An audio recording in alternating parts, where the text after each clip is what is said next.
दादा नमस्कार, काय नाव आपलं? नमस्कार, माझं नाव संदीप बनकर, महात्मा फुलेवाडी माळुंगे पडवळचा मी रहिवासी आहे. बरं, तुम्ही माळुंगीच्या रहिवासी आहे. आता मिनी विधानसभा समजल्या जाणाऱ्या जिल्हा परिषदेच्या पंचायत समिती निवडणुका जाहीर झाल्यात. गावोगाव प्रचार दौरे प्रत्येकाचे चालू झालेत. एक माळुंगी गावामध्ये प्रचाराचं वातावरण काय वाटतंय? हे जे जिल्हा परिषदेचे जे उमेदवार आहे, पंचायत समितीचे उमेदवार आहेत, तुमच्यापर्यंत आले होते का? तुमच्यापर्यंत पोहोचलेत का? झालेली आहे सुरुवात. एक 4-6 दिवसामध्ये लागलेत फिरायला परिसरामध्ये. साधारणतः आता ह्या तुमच्या माळुंगी गाव आणि परिसरामध्ये काही जिल्हा परिषद माध्यमातून कामं झालीत का? विकास कामं झालीत का? झालीत, पण अपेक्षित कामं नाही झाली. जेवढी पाहिजे होती त्या प्रमाणात नाही.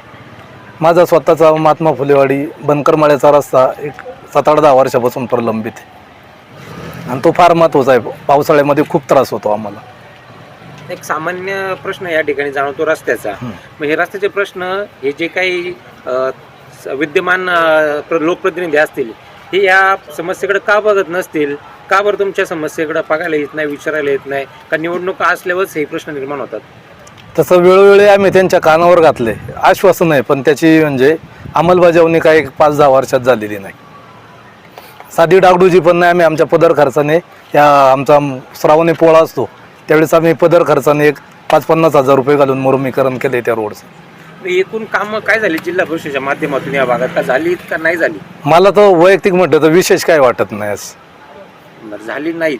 मी येणाऱ्या काळात नगण्य प्रमाण कमी आहे एकदम. प्रमाण कमी. आता या भागातून जिल्हा परिषदेसाठी तुलसी भोर म्हणून एक इच्छुक राष्ट्रवादीकडून आहेत. तर गेल्या पंचवार्षिकला पण त्याच होत्या, आता पण त्याच इच्छुक म्हणून उमेदवार एक प्रकारे जाहीर झालेत पक्षाच्या माध्यमातून. काय वाटतं, तो उमेदवार सक्षम आहे का? तुमच्या सुखदुःखात आहे का? आणि त्या उमेदवाराला तुमचा एक ग्रामस्थ म्हणून पाठिंबा राहील का? माझा काही त्यांच्याशी विशेष असा संपर्क नाही आणि परिचय पण नाही त्यांचा. एकंदरीत त्यांचं काम कसं राहिलं आतापर्यंत गेल्या पंचवार्षिकमध्ये? नगण्य कमी प्रमाण राहिले कामाचं. आता मग त्याच्यामुळे मग तुम्ही नवीन उमेदवाराला संधी देणार का त्याच उमेदवाराला पाठीशी तुमची फुलेवाडी असेल, माळुंगी गाव असेल, त्याच उमेदवाराच्या पाठीशी राहील? आता कसं झालंय राजकारणाचं एकदम म्हणजे भजन झाले. सोप्या भाषेत सांगायचं झालं तर कुणाला काय वाटन, कुणाला दिवशी वाटन याची गॅरंटी ना नेता म्हणून ना कार्यकर्ता म्हणून आज तरी सांगता येते. येणाऱ्या काळात काय कामं त्यांच्या माध्यमातून झाली पाहिजे अशी तुमची अपेक्षा आहे? आता हे छोटे मोठे रस्ते महत्वाचे आहेत लोकांचे. स्कूल हा, रस्त्याबद्दल बालवाडीला मुलं येतात, चौथीपर्यंत बालवाडीपर्यंत पोरं येतात फुलेवाडीत. तिथून यायला रस्ता तकलीफ होते लोकांना फार, मुलांना लहान. त्याच्यासाठी आमचं एवढं आहे फक्त. फक्त रस्त्याची समस्या का अजून काही समस्या आहे? नाही, रस्त्याची फक्त आमची समस्या. हे जे उमेदवार तुमच्यापर्यंत आलेत का? आलते ना. बरं, हे उमेदवार तुमच्या सुखदुःखात असतात का? असतात कधी नसतात. मग असं वातावरणामुळे हे होतात थोडं. फक्त रस्त्याचं काम आहे फक्त एवढं. बरं, ठीक आहे. दादा तुमचं काय नाव? राहुल पडवळ. राहुल दादा, आता तुम्ही तर चर्चा बरीचशी ऐकली आता इथं काय चालली ती. आता हे जे एवढे उमेदवार आहेत हे तुमच्या गावच्या जे काय अडीअडचणी असतील, समस्या असतील, किंवा कोरोना काळामध्ये जो काही या भागात लोकांना त्रास झाला, आरोग्य सेवेची गरज पडली, या सगळ्या सुखदुःखाच्या काळात हे उमेदवार तुम्हाला दिसले होते काही? ग्रामस्थ प्रामाणिक मत काय? नाही ना, कोरोनाच्या काळात तर अजिबात दिसले नाही. आता तुलसी बोरे जिल्हा परिषद सदस्य त्यांनी आरोग्य विभागाचं काहीतरी त्या याच्यावरती पण होत्या त्यांनी इथं पाहिजे होतं त्या काळात. त्या राहायला पुण्याला किंवा दुसरीकडं, त्या इथं नाहीच दिसल्या कधी. एवढी लोकांमध्ये नाराजी त्यांच्याबद्दल की दिसल्या नाही, तरी पण पक्षामार्फत त्यांना का बरं तिकीट दिलं जाते आणि पुन्हा एकदा उमेदवार दिले जाते? का त्या ठिकाणी नवीन उमेदवाराला संधी मिळत नाहीये? तर नवीन कोणी इच्छुक झालंच नसेल, त्यामुळे जुन्यांनाच दिलं असेल. नवीन कोणीतरी इच्छुक व्हायला पाहिजे होतं ना या गटामध्ये. कोणी झालंच नसेल, त्यामुळे दिली असेल यांना उमेदवारी. बरं, त्याचबरोबर आता ही जी कानडे माजी सभापती पंचायत समितीच्या उषाताई कानडे, याबद्दल ग्रामस्थांचं मत काय आलं? तर त्यांच्याबद्दल काय, ते थोडं समजा कळंबे जाता येता भेटत असेल, पण म्हणावं असं काम नाही ना. पंचायत समितीत काय काम आहे? पंचायत समितीच्या मार्फत निधी काय गावाला आलं नाहीच. पंचायत समिती निधी तरी कुठं असतो?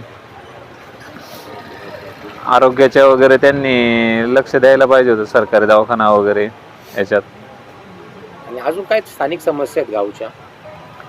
गावच्या काय स्थानिक समस्या म्हणजे आता हे रोडचे प्रश्न आहेत, भरपूर दिवस झालेत. वाडी वस्तीवरचे रोड राहिलेत, काही काही 30-30, 40-40 वर्ष झालेत रोड तसेच आहेत. आता कुठंतरी ग्रामपंचायतच्या माध्यमातून किंवा आता हे बाकीच्या माध्यमातून चालू आहे थोडी थोडी कामं. धन्यवाद. तर आता तुम्ही एक मुद्दा ऐकला दादा की रस्त्याचा. आता मनसरवरून कळमवरून येताना जो आता रस्त्याचं काम चाललंय ते कितपर्यंत दर्जेदार आहे? अतिशय निकृष्ट दर्जाचं काम येते. त्याच्यासाठी आता बाबाजी चासकर आमचे, आम्ही 2-3 वेळा तिथं काम थांबू नये, पण कोणत्याच अधिकाऱ्यांनी चौकशी केली नाही अजून.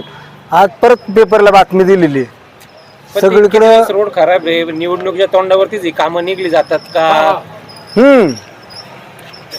निवडणुकीच्या तोंडावर ही कामं काढली जातात आणि कोणत्याच अधिकाऱ्याचं ते कामावर लक्ष नाही. बरं, सर्वसामान्य जनतेचे कुणी अधिकारी ऐकते ना. आम्ही 3 वेळा तिथं जाऊन आंदोलन केले, 4 वेळा तिथं रस्त्यावर जाऊन लोक पडल्यात तिथं गाडीवर. कामं सुद्धा आम्ही बंद ठेवलं होतं. आता गावात काही ना काही अडीअडचणी येतच असतात. सण सुद्धा असन, सुख असन, दुःख असन. हे जे 2 उमेदवार आहे जवळपास आता निवडणूक न होऊन त्याच्यामध्ये पण आज 4 वर्ष उलटली. ते आज 8 वर्ष झाले ते त्या ठिकाणी सदस्य म्हणून होते. ते तुमच्या गावात सुखदुःखात आले होते का? नाही काही एकदा निवडून गेल्यापासून परत आता प्रचाराचा नारळ फोडायला तिथं आले. गावात सुखदुःखात तर कोणत्यातच सामील नाहीत. नाही, तुम्ही जी नाराजी बोलून दाखवता हे मतदानाच्या स्वरूपात दिसेल का? हो, मग मी वैयक्तिक माझं सांगू शकतो ना आम्ही. आणि सर्वसामान्य लोकांचा तोच कल आहे. यांनी जर विकास कामं केली असती तर आज काय नाही, ट्रिपा काढायला लागल्या असते यांना. आज 15 दिवस झाले रोज ट्रिपा चालू आहे बायांच्या. याच्यावर विकास कामं कळती नाही का? मग ट्रिपा काढण्याची का आवश्यकता वाटली असं? त्यांना विचारा ना तुम्ही. विकास आता एखाद्याने विकास का, आता साहेबांबद्दल सांगतो मी. साहेबांनी आता एवढं 35 वर्ष कामं केलेत. लोक त्यांच्याबद्दल नाही ना काही बोलती काही, पण त्यांच्या खाल्ले हे जे आहेत ना, यांनी फक्त निवडून येण्यापुरतंच काम असते यांचं. विकास कामाच्या नावाने शून्य, आणि साहेबाच्याच नावाखाली यांची विकास कामं असतात. योग्य उमेदवार कसा असावा? सर्वसामान्य जनतेत मिसळणारा आणि सर्वसामान्य जनतेचे प्रश्न समजून घेणारा असावा. आणि नवीन चेहऱ्यांना बदल एकदा दिलाच पाहिजे. नाही तर नवीन चेहरे येऊन द्या ना, मी म्हणतो कुणी असू दे, पण त्यांच्या कुणी पण कळत ना बा कामं करतात किंवा नाही करतात. पण त्यांना चान्सच नाही. हेच जुने चेहरे जर सारखे सारखे, हेच लोक कटाळलेली आहेत त्यांना आता. बरं, आता मी सांगतो तुम्हाला, सच्चे आपलं भोर आमचा माळुंगे ते गिरवली रोड आहे. 35 वर्ष झाले त्याच्यावर अजून मुरमसुद्धा पडला नाही. अजून 3 किलोमीटर रस्ता आहे. आम्ही किती वेळा त्यांना सांगितलं तरी कुणी ऐकत नाही, लक्ष सुद्धा त्याच्याकडे कुणी देते नाही. या समस्या त्या रस्त्यावर जवळजवळ 400-500 लोक वस्ती राहते. हजारो एकर जमीन आहे तिथं, क्षेत्र बागायत. ही समस्या तुम्ही सांगता रोडची, या समस्येसाठी तुम्ही स्थानिक लोकप्रतिनिधीकडे गेले होते का? हो, काय आलं? ते इलेक्शन आली का आश्वासनं देतात, ह्या वेळेला होईल. इलेक्शन गेली का परत विसरली. ह्याच्यावरती तुमचं एक जागरूक मतदार म्हणून काय आव्हान असेल इतर तुमच्या ग्रामस्थांना किंवा आजूबाजूच्या पट्ट्यात तुम्ही परिसरात तुम्ही काय सांगाल लोकांना की या बाबतीत काय केलं पाहिजे? हे बाबतीत काय, आता जो उमेदवार निवडून येईन चांगला, त्याला सांगणार आम्ही काम करून द्या म्हणून आमचं.